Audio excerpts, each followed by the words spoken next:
From New Delhi, you're watching DD India News Hour, India's voice to the world. I'm Preeti Kaur. Coming up in the next 1 hour. India voting in the sixth and penultimate phase of the general elections 2024. Polling begins in 58 parliamentary seats across 6 states and 2 union territories.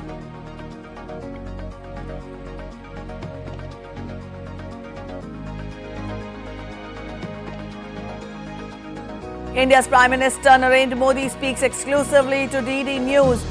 Discussion on a range of issues, including opposition attacks, his development philosophy, and the ongoing elections. Watch this interview on DD India at 10 AM IST.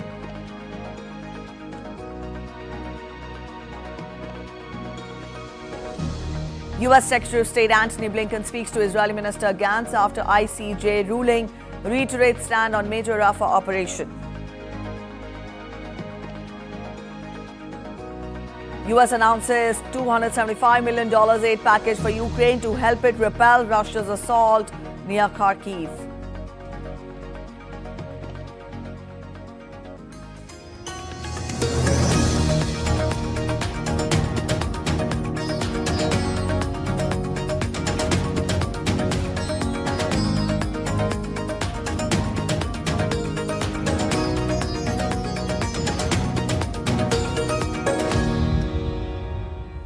All right, let's get to the latest on the world's largest election in India.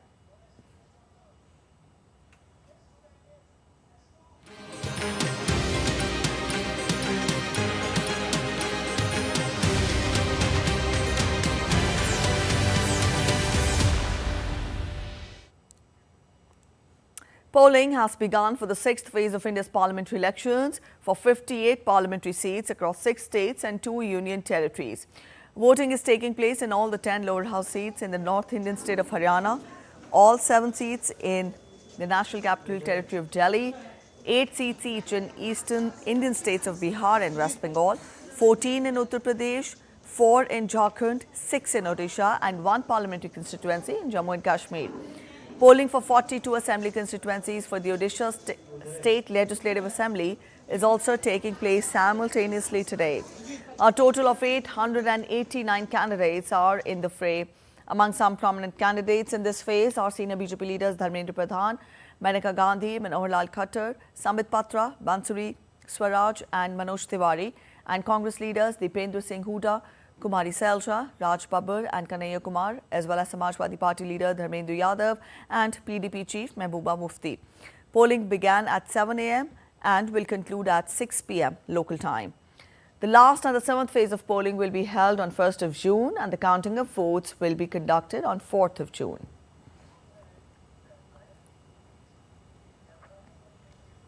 India's Prime Minister Narendra Modi has urged all those who are voting in the 6th phase of the Lok Sabha elections to vote in large numbers.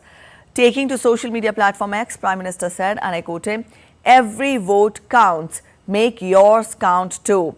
Democracy thrives when its people are engaged and active in the electoral process. I especially urge women voters and youth voters to vote in large numbers." The country is witnessing the 6th phase of polling, and here we have the call by the Prime Minister urging the voters to come out in huge numbers and exercise their franchise.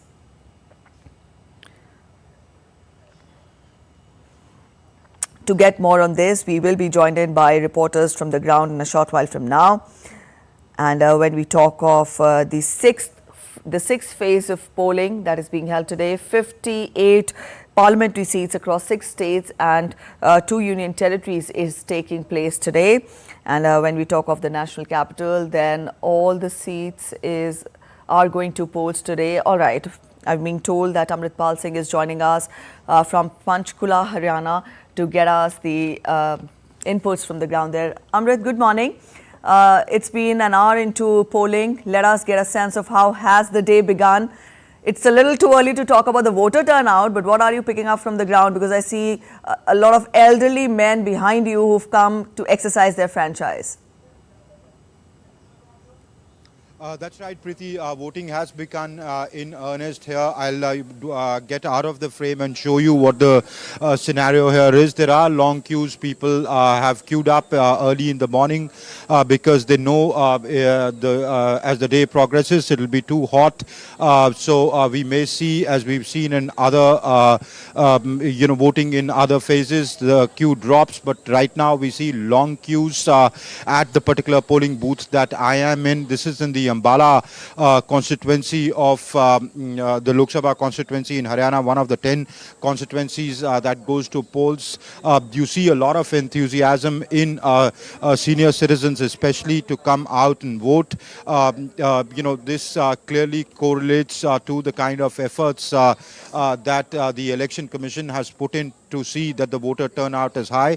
Haryana traditionally votes very high, about 70%, over 70% was the voting that was recorded in the last elections. And if these queues and the numbers turning out in the morning are any indication, one would expect that voting would match that, if not exceed that. But clearly, to all the people that we've spoken to since morning, there seems enthusiasm. It started about an hour ago. The Election Commission will put out the figures in about another hour. So till 9 a.m. they put out the figures, they collate the figures. But at that particular booth that I went to, there was good voting, about 11% in the first hour itself. But that does not, that could be just this particular booth, other polling stations. So we'll know the exact figures by 9. But what I see on the ground, it seems to be a pretty good start to the day. All right, it is a pretty good start to the day. Amrit, I'll come back to you again, but at present, Akshay Dongre is joining us from Delhi. Akshay, good morning. Amrit told us that the day has begun on a good note there in Haryana. You spell out more. Let us get more from you as to how have Delhiites turned up in the morning to exercise their franchise. Well, it has been a slow start, Preeti, as far as the voters are concerned. We are right now at the polling booth at Nirman Bhavan, where Sonia Gandhi and Rahul Gandhi are also going to cast their ballot. However, if we have to, talk about the number of people that are turning up in the morning, it has been a slow start. Usually, we have seen that the voting turnout in Delhi has not been that great. It has remained below national average. However, we have spoken to the Election Commissioner of India, Mr. Sukhbir Singh Sandhu, who said that all the arrangements are in place to ensure that all the voters are comfortable, and while they have to battle the scorching heat of the national capital, they do not face any inconvenience in terms of arrangements from their side. In fact, there have been intensive social media campaigning that's been going on by the Election Commission as well. Besides the social media campaigning, there have been placards and posters and graffitis that have been made to ensure that people get the message that it's not just the right of the people to come out and vote, but it's also a responsibility in a way for the people to in fact elect their member of parliament, their representatives in the lower house of the government.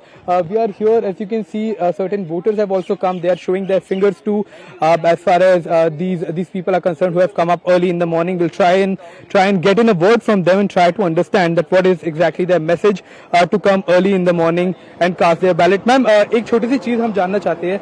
You have come early in the morning. What is your message to the people of Delhi? क्या संदेश देना चाहेंगे? संदेश क्या देना चाहेंगे? सुबह सुबह आए आप इतना जल्दी? आना चाहिए सर, इतने साल बाद मौका मिलता है, सुबह आना चाहिए. सुबह ही आना चाहिए, क्योंकि अब वैसे भी धूप हो रही है, गर्मी के मारे लोग निकलेंगे नहीं, पर यह कि मॉर्निंग में यहाँ के जितना हो सके दे जाए. वोटिंग टर्नआउट शहरों में कम रहता है, उसके बारे में आपका क्या? नहीं, शहरों में ऐसा कुछ नहीं है, देने वाले हैं वो देते हैं. यहाँ पर वोटिंग हमेशा होती है, फुल वोटिंग होती है, ऐसी कोई बात नहीं है. तो आप उम्मीद कर रहे हैं कि वोटिंग टर्नआउट अच्छा रहेगा? हाँ जी. So what these ladies were talking is that they have come early in the morning. There are several reasons behind it. First of all, they wanted to come at a time when there are not a lot of queues. Second, as the day progresses, the temperature also rises in Delhi. It may reach up to 46 to 47 degrees Celsius as well in certain areas. And to prevent, any sort of risk of heat stroke or any other fallout of that scorching heat, people prefer to come early in the morning, and that's what what these people are urging the other voters as well to come up in huge numbers. They are confident that the voting turnout in Delhi will be higher this time around, but it remains to be seen that how Delhi will be voting and who Delhi will be voting once the results are out. Back to you. All right, Akshay. From here, Amrit, you're there in Panchkula, part of the Ambala seat, which has 9 segments. Help us understand what are the key highlights. What is it that we look forward to as the 10 seats in the state go to polls, overall contest also, and what is it that marks the Ambala seat, the contest in Ambala seat special? All right, Priti, while I answer that, I'll step aside from the frame or camera frame so that our viewers can get a sense of how voting is progressing here while I answer your question. And I would request my cameraman to pan and show you, the cues. Now, to answer your question, that what does a political contest in Haryana look like? There are 10 seats that are going to polls today. If you look at 2019, Priti, it was a clean sweep for the BJP. The BJP had won all 10 seats in Haryana. The BJP is trying to retain its grip on the state, but for the Congress, that's the challenge for the BJP. Its main rival, the Congress. The Congress is trying to is fighting for its revival after the drubbing that it received in 2019. It's got its act together. Though there was, it is still riddled with a lot of factionalism, but still the Congress seems to be geared up, and they clearly are, leaving no stone unturned to see that they can reclaim their lost territory, because Congress was a sizable force here. Also, their essential vote bank this time around, after the social engineering that the BJP did by changing Chief Minister Manohar Lal Khattar, who's now former Chief Minister and a candidate from the Karnal constituency, and bringing Naib Singh Saini to consolidate on the OBC vote, which is a significant vote in Haryana, about 40% of the vote.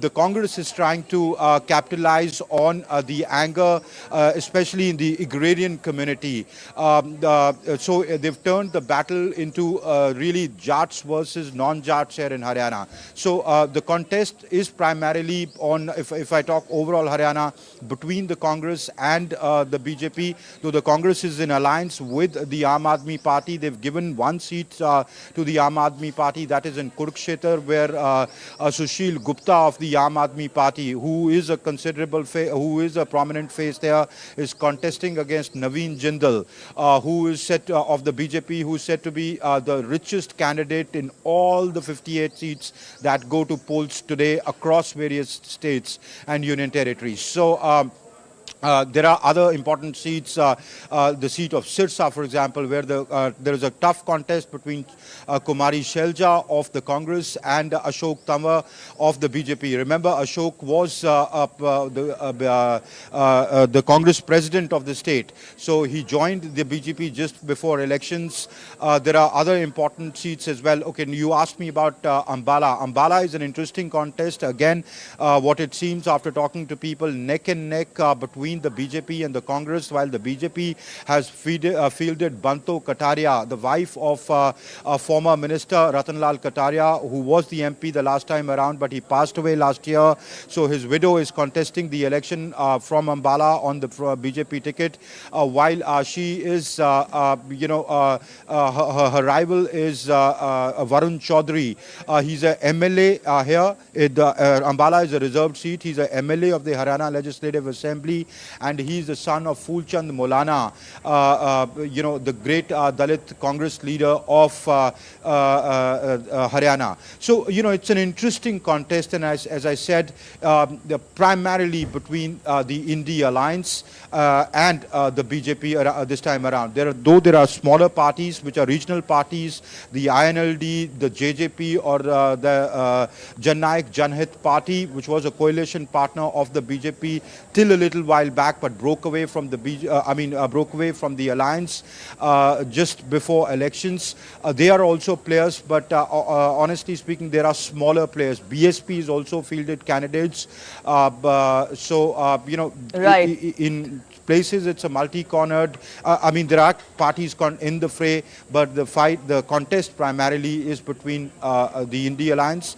On 9 seats, the Congress and the BJP. On 1 seat, the Aam Aadmi Party. The Kurukshetra seat between the Aam Aadmi Party and Naveen Jindal of the BJP. So that's what the political landscape of Haryana looks like. We'll have to see which way the voter goes. All right, Amrit, that was a well-structured explainer. For the BJP. Yes. Or all right, I'll bring in Akshay at this point. Akshay, you tell us how important is, the day for Delhi, the power seat, and we've also seen the tumultuous developments in the run-up to this day. Help us understand, when all the seats are going to polls today, how crucial is the Delhiite as a voter in the political landscape of the country?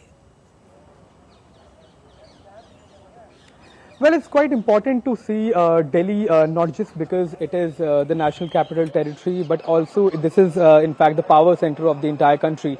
In fact, the battle for Delhi has become a prestige battle for all the political parties. For example, right now I am in New Delhi, the national capital of the country. In fact, the candidates that are in the poll fray here are Bansuri Swaraj, who is daughter of late Sushma Swaraj, the former External Affairs Minister of India, a legendary leader of the Bharatiya Janata Party. And on the other hand, we have the AAP candidate, Somnath Bharti, who is contesting from New Delhi constituency. Now, it's very interesting to see, Preeti, that at the polling booth where I'm standing right now, here at Nirman Bhavan, Rahul Gandhi and Sonia Gandhi, both former presidents of the Congress Party, of the Indian National Congress, will be coming and casting their ballot. And it's going to be, historic in many ways that both of the leaders will not be voting for a Congress candidate. They will be voting for an Aam Aadmi Party candidate, that is Somnath Bharti. And in fact, this is a paradigm shift from the politics of the Congress Party, the party that has ruled the country for a maximum tenure. The party that was in fact uprooted by the Aam Aadmi Party, not just here in Delhi but in Punjab as well. And with the top leadership of the Congress Party voting for Aam Aadmi Party truly goes on to show that there are no permanent friends or enemies in politics, and that is quite interesting to see here where we are right now in New Delhi, the power center of not just a country but in terms of many many terms. And in many ways, this is going to be quite a historic seat where the top leadership of the Congress Party, the Indian National Congress, is not voting for their own candidate or rather the candidate of their own party, but voting for an alliance partner that has been a former opponent. So it's quite interesting, and as far as the Delhiites are concerned, will they play a key role? Given the fact that all the 7 candidates in the last elections rather, were all the BJP candidates that had registered a victory here in 2019 elections. In 2014 as well, the strike rate of the BJP was 100%. So even if the alliance of the Aam Aadmi Party and Congress is able to gain even 1 seat, that is going to be a dent in the BJP's toll tally here in Delhi, where they have been sweeping all the 7 out of 7 seats in the last 2 consecutive elections. So it remains to be seen that what the people of Delhi have in store for all the political parties, but the voter is the decider of the fate of all these political parties, and it will be decided on 4th June, and it will be revealed rather on 4th June of what the people of Delhi had in mind. All right, we'll leave it here. Thank you so much, Akshay and Amrit, for joining in with those details from Delhi and Haryana respectively. And getting you more on the voting in the national capital, many prominent personalities came out early to cast their vote for the 6th phase of parliamentary elections. India's External Affairs Minister Dr. S. Jaishankar cast his vote at a polling station in Delhi, calling it a decisive moment for the country. Dr. S. Jaishankar urged people to come out and cast their votes. I only want to give message. I'm at this booth, the first male voter. Want every strong voting today. I want everybody to come out. This is our national duty. Union Minister Hardeep Singh Puri exercised his franchise in Delhi.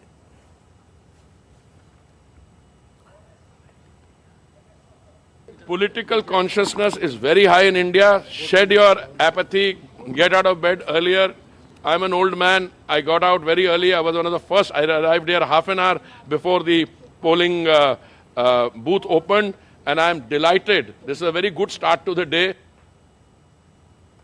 BJP Lok Sabha candidate from New Delhi, Bansuri Swaraj, cast her vote at a polling station in Delhi.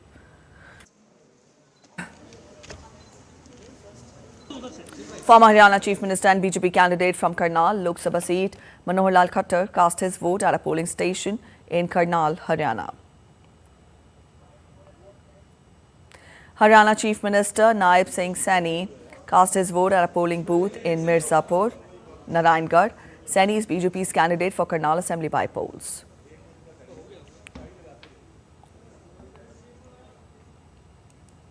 All right, let's get you more ground inputs. DD India's correspondent Vishal Bharishto is in Midnapur in the Indian state of West Bengal, where he spoke to first-time voters who came out early to exercise their franchise. Let's listen in. This is my first time. It is really quite excitement, and I woke up at 6:22. First women security जो हमारे country में और भी बढ़ाना चाहिए, और second है employment जो आई थिंक फ्यूचर जनरेशन के लिए बहुत ज़रूरी होगा ये. All right, we'll get more inputs from DD India correspondents who have been reporting from the ground. We are joined in by Dibendu Mondal. He is in Tamluk, West Bengal. Dibendu, good morning. You're there in West Bengal. When we talk of the state, of the eastern state, then 8 seats go to polls. To begin with, let us get a sense of how has polling picked up, started, and also how has the day begun, because behind you I see women voters have gathered to exercise their franchise. Let us get more from you on how the day has started. Well, good morning, Preeti. That's right. I'll just step out of the frame. You can see the number of women that have been queuing up in this particular polling booth since morning.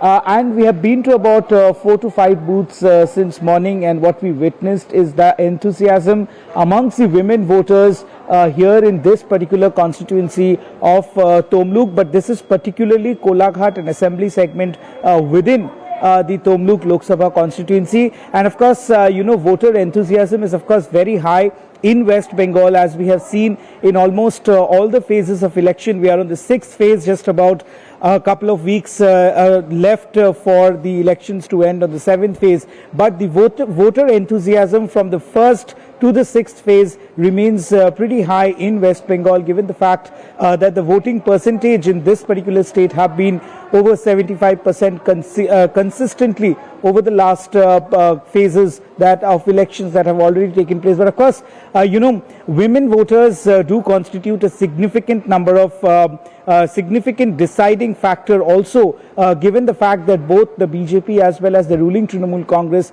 are trying to woo the women voters here in West Bengal. So of course, pardon me, so of course they will be playing a crucial role here when they go to cast their vote inside polling stations like this, what you see behind me.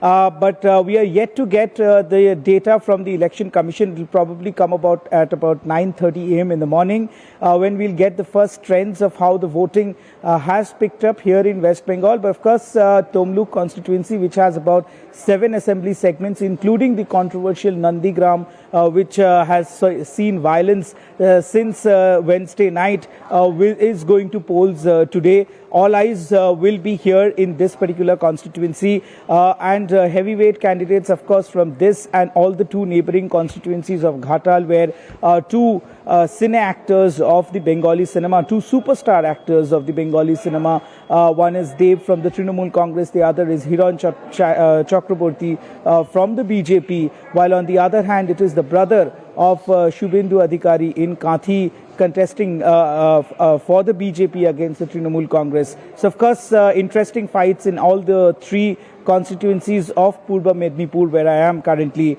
We'll keep a close watch on it. Back to you, Preeti. All right, so that was about the electoral contest, the Bendu. But then you tell us that in the previous phases, close to 75% voting was witnessed, which is in fact impressive. Let us get more from you. This being the 6th phase with 8 seats in the state going to polls today, what marks this phase different from the phases that have been held earlier? What are the key highlights that we look forward to in this particular phase? Well, of course, Preeti, there are a couple of star candidates that are going to polls in this particular phase. So, as I said, we have the interesting seat of Tomluk, and why I say interesting is because Justice Abhijit Gangopadhyay of the BJP is contesting. He's a retired voluntary. He had taken voluntary retirement from the Calcutta High Court here in West Bengal, and he rose to popularity after he gave the popular verdict on the teachers recruitment scam that had plagued West Bengal for a very long time, and it is currently under investigation by the CBI, which involves the lives and livelihood of about 25 to 50,000 people here in West Bengal. So, of course, that will play a significant role in this particular phase of election, while he's contesting against a young Trinamool Congress face, which is Debangshu Bhattacharya. He's been the spokesperson of the BJP for a very, I beg your pardon, for the Trinamool for a very long time. It is Debangshu who had coined the popular song, which I'm sure you would also know, Preeti, Khela Hobe. So, of course, this constituency is literally witnessing that Khela Hobe from Debangshu Bhattacharya's Trinamool Congress as well as the BJP. But this is also the Adhikari bastion of Shubhendu Adhikari. His father, Shishir Adhikari, had been a 3-time member of parliament from this particular constituency. However, that was from the Trinamool Congress, but the Adhikari family has shifted their loyalty to the BJP now. They're contesting from the BJP. The neighboring constituency where I am currently is the Kathi constituency, which is the birthplace of Shubhendu Adhikari, and they live in Kathi. The Adhikari family has their ancestral home in Kathi. So his brother Shomendu Adhikari is contesting on a BJP ticket from there. While on the other hand, if we go to Midnapur, where my other colleague Vishal is also there, you see Agnimitra Paul contesting from there. That is a very crucial seat. All right, so it is the star contenders that mark this phase. Yes, this is so. It is the star contenders that make this phase different and special from the rest of the phases. Thank you so much, Dibyendu, for joining in with those details. We'll come back to you again during the day as polling progresses. And also, Delhi BJP President Virendra Sachdeva cast his vote at a polling booth in Mayur Vihar Phase 1. BJP has fielded Harsh Malhotra from East Delhi Lok Sabha seat. AAP has fielded Kuldeep Kumar. BJP East Delhi MP and former India cricketer Gautam Gambhir cast his vote at a polling station in Delhi. Jammu and Kashmir BJP President Ravindra Rana cast his vote at a polling booth in Rajouri. Jammu and Kashmir National Conference, that is JKNC, has fielded Mia Altaf Ahmad from Anantnag Rajouri Lok Sabha seat. PDP has fielded Mehbooba Mufti from this seat. Former Bihar BJP President Sanjay Jaiswal cast his vote in West Champaran in Bihar. 5T chairman and BJD leader V.K. Pandyan's wife Sujata Karthikeyan cast her vote at a polling booth in Bhubaneswar.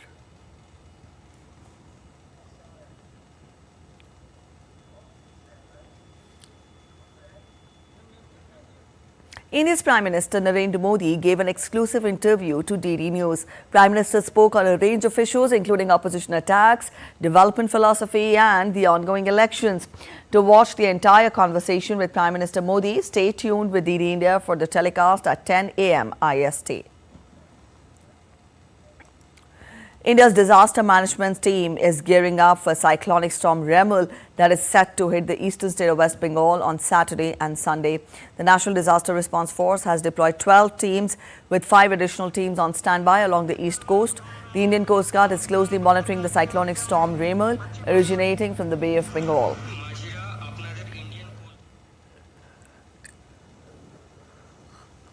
The Met Department on Saturday said that depression over the eastern central Bay of Bengal moved northeastwards and is expected to intensify into a cyclonic storm by Saturday evening and cross between Bangladesh and West Bengal coasts on Sunday as a severe cyclonic storm. You're watching DD India News Hour. We're heading for a short break, but after the break, Taiwan expresses concern on 46 Chinese military planes crossing Taiwan Strait median line. G7 finance ministers heading into day 2 of talks in northern Italy. Africa's largest lake, Lake Victoria, witnesses rising water levels. Stay with us as we analyze the repercussions of this.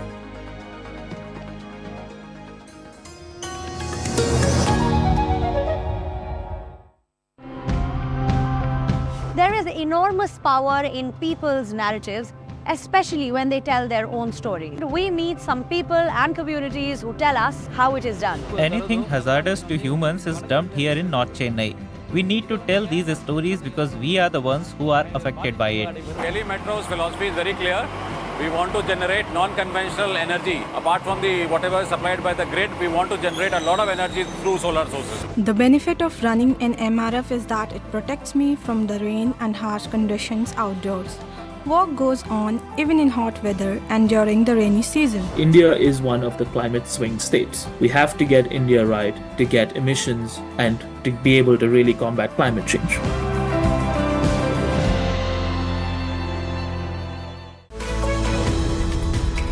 We just don't bring you the news as it unfolds. We get to the heart of the matter. We don't just present facts, we demystify complex social, political and economic events. We break stories that shape the world's present and future because you deserve the truth. I am Tanvi Taneja from New Delhi. I'm Ollie Barrett.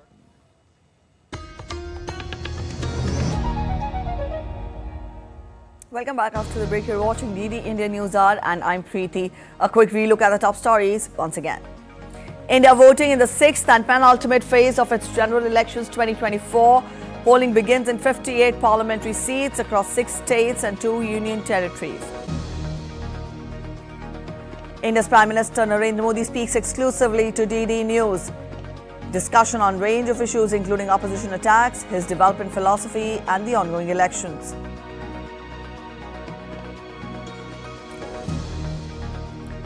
U.S. Secretary of State Antony Blinken speaks to Israeli Minister Gantz after the ICJ ruling, reiterates stand on major Rafah operation. U.S. announces $275 million aid package for Ukraine to help it repel Russia's assault near Kharkiv. The second annual U.S.-India Advanced Domains Defense Dialogue took place on Friday at Pentagon in Washington, D.C. During the dialogue, U.S. Acting Assistant Secretary of Defense for Space Policy, Vipin Narang, and India's Joint Secretary for International Cooperation, Vishwesh Negi, discussed opportunities to strengthen space cooperation and identified potential areas for collaboration with the U.S. industry. The visiting Indian government delegation also engaged with the U.S. Space Command, the Joint Commercial Operations Cell, and artificial intelligence experts from across the U.S. Department of Defense. During the meeting, the discussions focused on leveraging the respective strengths of both partner nations to enhance defense cooperation and co-production. The 7th edition of biennial joint military exercise Shakti between India and France is scheduled to conclude on Sunday. The military exercise is being conducted in Umroi in the northeastern Indian state of Meghalaya. The exercise aims to enhance joint military capability of the two nations and to undertake multi-domain operations in sub-conventional scenarios.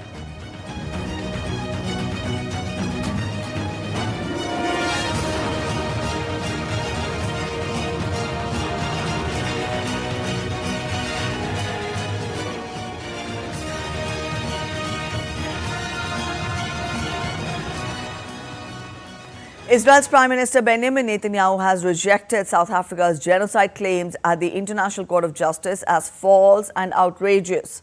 On Friday, judges at the top United Nations Court ordered Israel to halt its operation in Rafah and withdraw from the enclave, but its war cabinet minister says not until all the hostages are released. DD India's Jody Jacobs has more on this. There have been varying reactions from around the world following the ICJ's ruling on Friday. Israeli Prime Minister Benjamin Netanyahu claims his country's campaign in Rafah has not and will not lead to the destruction of the Palestinian civilian population. With Benny Gantz, Israel's war cabinet minister, stating that they are committed to continue fighting to return the hostages and promise the security of their citizens, quote, wherever and whenever necessary, including in Rafah. However, the court in its ruling stated that the provisional measures ordered in March did not fully address the situation in Gaza and conditions had been met for a new emergency order by the court. Hamas has welcomed this court order. It has now called on the UN Security Council to immediately implement what it could term practical measures to compel Israel to implement the decision. Speaking here at the United Nations headquarters on Friday, Palestine's permanent representative Riyad Mansour said Israel has to abide by the decisions and the demands of the court. The ICJ, other than ordering Israel to stop its military operations in Rafah, has also ordered it to open the Rafah crossing between Egypt and Gaza to let aid in.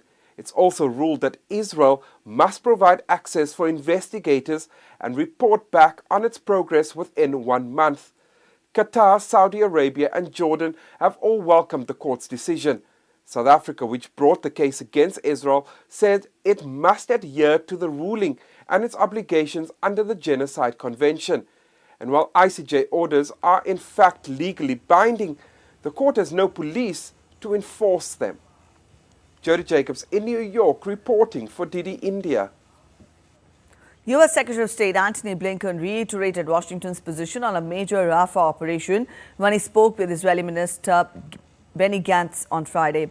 Now, the State Department in a statement said that Blinken also discussed the importance of Israel and Egypt concluding talks to reopen Rafah crossing as soon as possible. The United States on Friday announced a fresh tranche of military aid for Ukraine, including ammunition, missiles, mines and artillery rounds as Russia presses its assault on the Kharkiv region. A fresh aid package of $275 million announced by U.S. in an effort to help Ukraine. Last month, U.S. lawmakers passed a long-delayed $61 billion military aid deal for Kyiv after months of squabbling in Congress as Ukrainian forces suffered setbacks on the battlefield due to ammunition and funding the shortages. Since then, President Biden has ordered 5 tranches of military aid to be sent to Ukraine.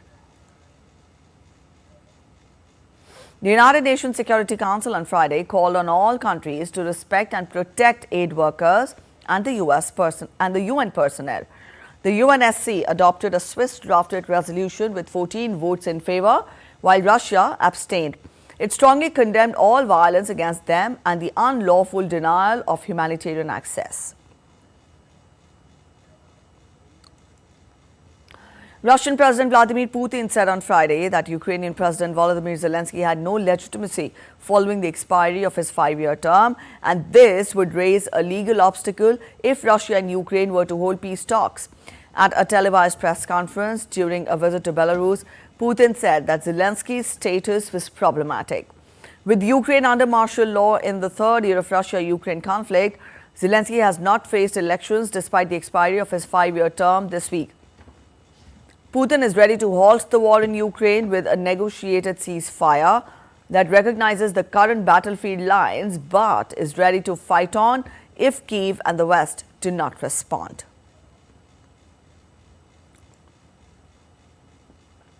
Ukrainian President Volodymyr Zelensky said on Friday that Ukrainian forces had secured combat control of areas where Russian troops attacked this month in the northern parts of Kharkiv region. Earlier on Friday, Zelensky visited Kharkiv as it faces intensified Russian air attacks. The Ukrainian leader met senior military leaders in the city and traveled to the site of a major printing house a day after it was destroyed in a Russian missile attack that killed at least 7 people. In his nightly video address, Zelensky said that Ukrainian forces now control the area where Russia pushed into Kharkiv region. Now our soldiers have managed to take combat control of the border area where the Russian occupiers entered, and I thank every unit that ensured the necessary results in destroying the occupiers. Taiwan on Friday claimed to witness 46 Chinese military planes crossing Taiwan Strait median line. Aircraft were detected around the island during the 2nd day of Beijing's military drills. This is the highest number of aircraft seen this year in a 24-hour window. The 2-day war game kicked off on Thursday morning, with Beijing vowing to test their ability to seize power and control key areas surrounding self-ruled Taiwan with naval vessels and military aircraft. China claims the island as part of its territory, and the military drills came days after Taiwan's President Lai Ching-te was sworn into office. Kenya's President William Ruto met with U.S. Secretary of State Antony Blinken on Friday as part of a state visit to Washington, D.C. The two toasted relations between their countries on Friday as part of a state visit by Ruto to Washington, D.C. Ruto also met with U.S. Secretary of Defense Lloyd Austin.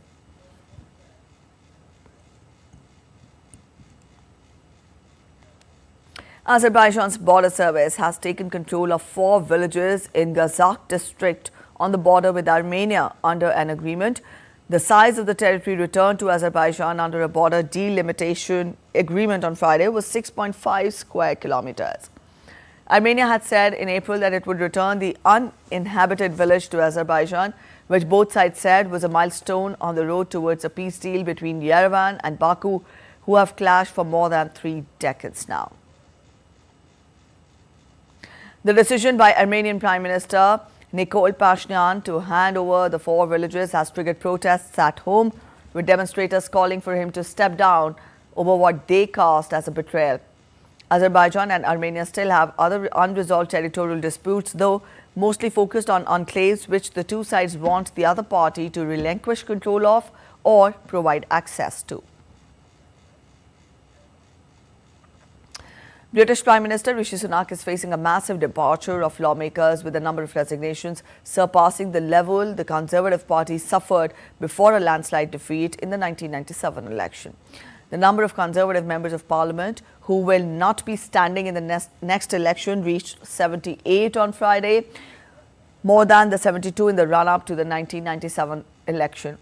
Only 12 Conservative members of Parliament said that they would stand down in the run-up to 2017 election, while 32 lawmakers stood down before the 2019 election, according to a House of Commons library. Defence Minister Grant Shapps said earlier that there was nothing unusual about the number of lawmakers leaving. Some of the Conservative Party's best-known politicians have already said that they will stand down, including former Prime Minister May. Ecuadorian President Daniel Noboa delivered his first address to Congress in Quito on Friday and reiterated his commitment to fight against organized crime and corruption. 36-year-old Noboa won Ecuador's snap presidential election in October last year, promising to tackle rising crime and strengthen the country's fragile economy. During his address to the Congress, Noboa recalled the dramatic wave of violence that struck the South American country back in January, and he blamed violence on drug gangs which moved cocaine from Colombia and Peru through Ecuador. The government says violent deaths fell 28% in the first month of the year as compared with the same period in 2023.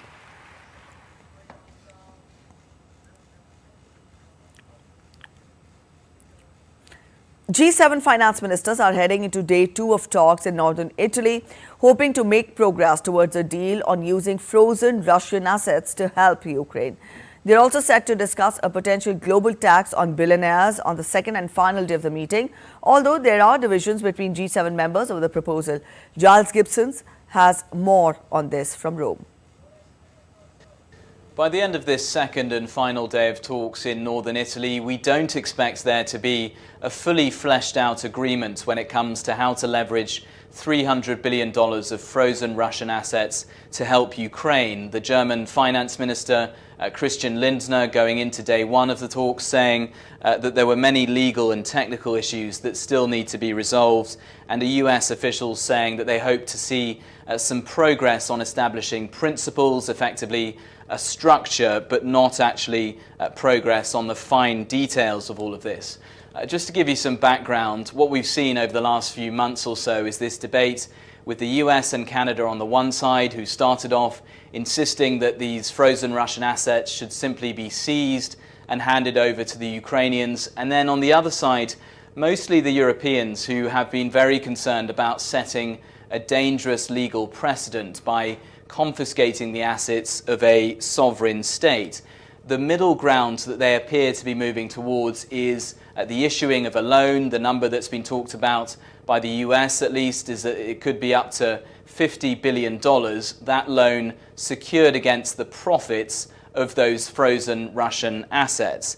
And then we could see a final decision actually made when G7 leaders come to southern Italy for their summit in the middle of June. Meanwhile, going into this summit, we saw the US government announcing that their new higher tariffs on Chinese goods would kick in on the 1st of August. Those tariffs targeting everything from electric vehicles to batteries that go into EVs, as well as medical devices. Now, we don't expect the Europeans or the other members of the G7 to follow suit with tariffs of their own, but we could see in the final statement at the end of the day some tough language about the impact of Chinese imports on these G7 economies. Just finally, there is also this proposal on the table from France and Brazil as part of the wider G20 grouping about potentially bringing in some sort of a global tax on billionaires. Now, we understand that behind the scenes the US do not support this yet, that they have issues with some details in the proposal, and we also understand that there are other members around the table who are saying that a previous deal around establishing a threshold for multinational companies has still not been implemented, so they want to stick to agreeing that before another global tax is put forward in terms of this G7 grouping. Giles Gibson in Rome, reporting for DD India. More than 300 people and over 1,100 houses were buried by a massive landslide that leveled a remote village in northern Papua New Guinea, according to the local media. Hundreds are feared dead in the landslide that hit Kaukalam village in Enga province, which is about 600 kilometers northwest of the capital, Port Moresby, on Friday. The landslide has blocked highway access, making helicopters the only way to reach the area. Natural catastrophe took place and from the information that I acquired from the people on Prime Minister James Marape has said that the disaster officials, Defence Force and the Department of Works and Highways were assisting with relief and recovery efforts. In Uganda, water levels in Africa's largest lake, Lake Victoria, are rising fast. Now, the government warns in some areas the lake has breached the banks and flooded settlements near the shoreline. The current situation is attributed to climate change and the El Nino rains that have devastated the East African region, causing widespread flooding. DD India's Michael Beleke reports from Kampala. Uganda's Lake Victoria is taking on more water than usual. This fish market at the shoreline of the lake near the capital Kampala is partly underwater. Areas that are normally dry, especially the ground where people walk and stalls are set up, are covered in water. Traders here are counting losses. I have not been able to access my shop for several weeks now. I am a single mother and my livelihood depends on this business for everything, including school fees for my child. We are spending a lot of money to walk around the water. I had to buy logs to suspend this kitchen so that we can keep our food dry. I am not sure when the water will recede, yet we have to work to survive. Lake Victoria receives water from 23 rivers across the region. The Ministry of Water and Environment says these rivers are currently experiencing El Nino rains. This has pushed water levels in the lake to the highest level of 13.66 meters, up from 13.5 meters in 2020. You have heard of the flooding in Kenya, you have heard of flooding in Rwanda, you have heard of problems in Tanzania, you have had problems in Burundi. And this is the water which comes to Lake Victoria. Recent flooding in the East African region has left more than 500 people dead and thousands displaced. This is a pier where boats that bring in fish to the market normally dock. It is usually several meters above the water, but much of it is now submerged.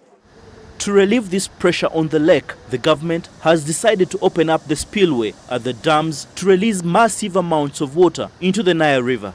But this is likely to create an overflow downstream to countries like South Sudan, which have already issued flood warnings. We must cap industrial emissions so that we reduce heat in the atmosphere. we must protect the wetland ecosystem so that in the case of heavy rainfall, as indeed it will come, finds us when we are a bit cushioned. It will not prevent, but it will reduce damage because the excess water will be absorbed. The wetlands are like sponges. In the meantime, market traders here in Uganda have built wooden platforms to walk above the water, while others are planning to move to higher ground until the water recedes. In Kampala, Michael Baleke reporting for DD India. You're watching DD India News Hour. We're heading for a short break, but after the break, Barcelona have sacked manager Xavier Hernandez. Sand artist Doordarshan Patnaik spreads voting awareness in a unique way.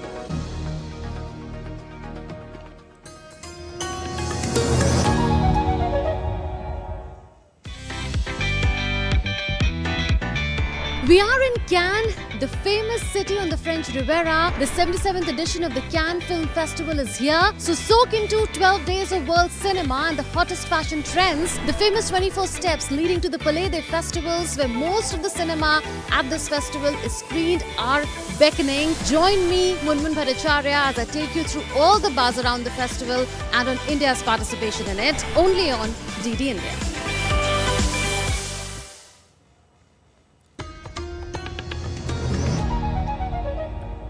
Welcome back after the break. You're watching DD India News Hour and I'm Preeti. The 77th Cannes Film Festival concludes on Saturday with a closing ceremony. Palme d'Or will be presented to the director of the best film. 22 films from around the world are competing for it. Indian director Payal Kapadia's All We Imagine as Light is one of them. India's winning streak is continuing at the festival. Under Uncertain Regard category, Indian actress Anasuya Sengupta won the Best Actress for the Shameless, a co-production between 5 countries including India. Anasuya is the first ever Indian actress to win this award in the history of Cannes. Black Dog by Chinese director Yuan Hu won the Best Film Award under Uncertain Regard. Let's turn focus to sports updates now. Barcelona have sacked their manager Xavier Hernandez with former Bayern Munich boss Hansi Flick to replace him. Xavi will take charge of Barcelona for the final time on Sunday when they host Sevilla in their last La Liga match of the season.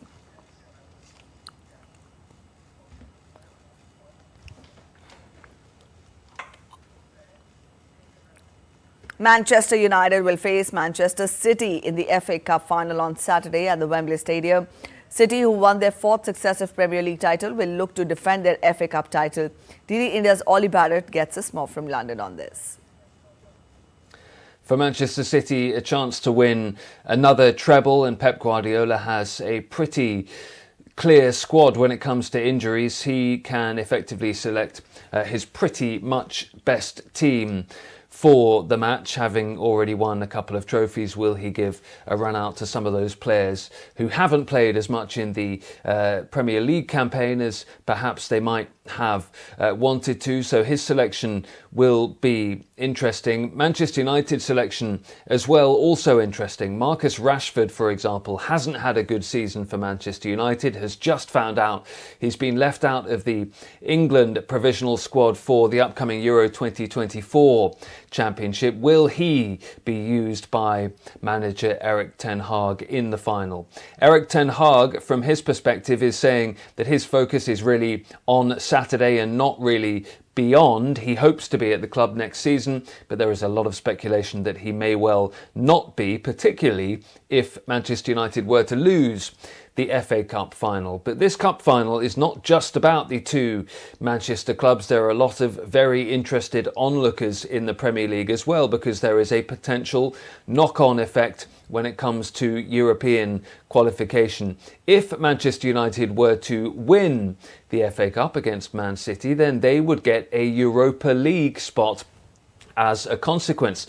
That would mean that in the Premier League, Newcastle would miss out on European football as a result, and Chelsea would get a Europa Conference berth instead of going into the Europa League. If Manchester United lose the FA Cup final, they don't just lose that game, they lose any chance of being in Europe themselves next season. So a huge game, of course, for both sides, for both sets of fans, but also for several other clubs as well. Ollie Barrett in London, reporting for DD India. Sand artist Doordarshan Patnaik spread voting awareness in a unique way as the sixth phase of polling is being held in India. Patnaik made a sand sculpture with the message, "Your vote, your voice." He used 500 kilograms of mangoes at Eastern Indian State of Odisha's Puri beach to spread awareness for the sixth phase of polls today.